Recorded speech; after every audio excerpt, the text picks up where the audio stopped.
Hello there, welcome to Bryan Lomax Movie Talk and my review of Aquaman, which I just saw tonight.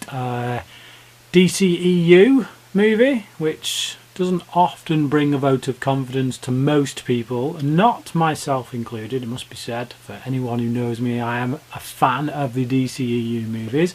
I think particularly Snyder's work has been unfairly maligned at every opportunity. But yeah, I wasn't expecting much from this one, to be honest, going in. Of all the DCEU stuff, this is the one that never really grabbed me from the trailers. It's kind of the one that has the biggest potential to fail, I think. You know, there's so much stuff that's underwater, which means you're playing with CGI a lot. You've got all the stuff, the effects with the hair and flowing capes in water and things like that. It just felt like it had the biggest. It's kind of like the Thor of the DCEU. You know, you think about Thor, you think about that fantastical world they have to create. This is kind of like that. You're kind of building it from scratch essentially, and there's a few things in it that, you know, could tip you over the edge to complete ridiculousness.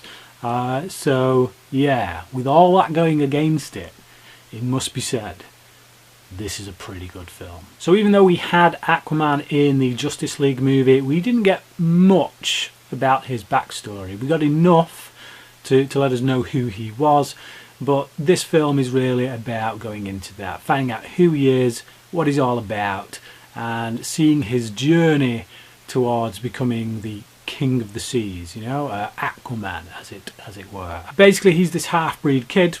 You know, his mother was the Queen of Atlantis, and his father is just a lowly watchman of a lighthouse keeper. And yeah, so his mother thinks that he is the one to bridge that gap between the oceanic world and the, you know, land-dwelling world. So it's a story that has been told many times before in, you know, different kind of fantastical movies, you know, movies that take place within a fantasy world, and I'm sure it won't be the last time that we get a story of a similar ilk. The important thing is how well does James Wan, the director, convey the story. Well, first up, the action sequences are absolutely fantastic. A lot of stuff where, you know, you see long takes, that kind of thing. You do have to wonder about the choreography, how did they pull it off. One particular sequence in which Nicole Kidman's character does get to kick some serious ass. I'm pretty sure they would have used a stunt double big time in it, but hey ho, it's just nice to see her character kicking ass. Her character, while we're on the subject, gets, for me, the two most emotional beats in the film. I think, you know, that's the reason you cast someone like Nicole Kidman.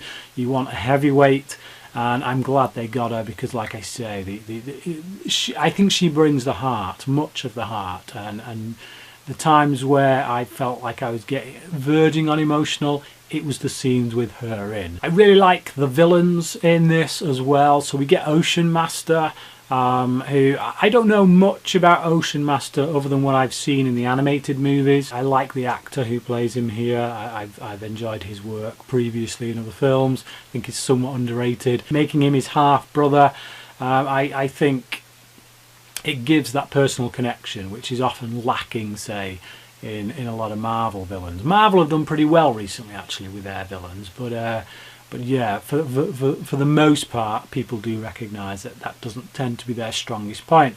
Whereas with DC, yet again, they give us a villain that I think is worthy of the main hero. And not just one, but two villains. We get Black Manta in this, who again, you know, they make a personal connection in some way to Aquaman. There's a very valid reason why this guy wants to go for Aquaman, wants to beat him down, and I like the character. He is essentially the villain who is hired muscle, but they give him enough meat to chew on to make him more than that. So when him and Aquaman, you know, finally have a smackdown, you feel more invested in what's going on. I think the world that they create of Atlantis is absolutely incredible. Obviously many comparisons are going to be drawn with Avatar, films like that, especially Avatar, I think.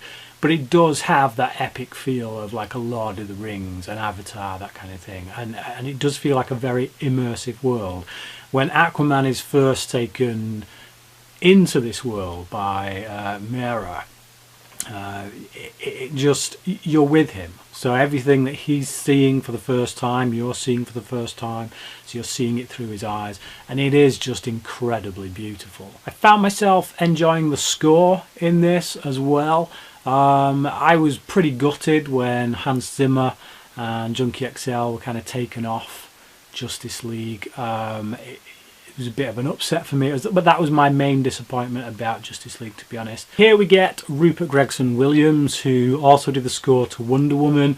Now he was working from a lot of music cues that had already been kind of composed by Hans Zimmer and Junkie XL. So it's good here to see him essentially get free rein, to build it up from scratch, essentially. He still ties it in, I think. It still has a similar flavour to the Wonder Woman score that he did, so it all feels like the same world.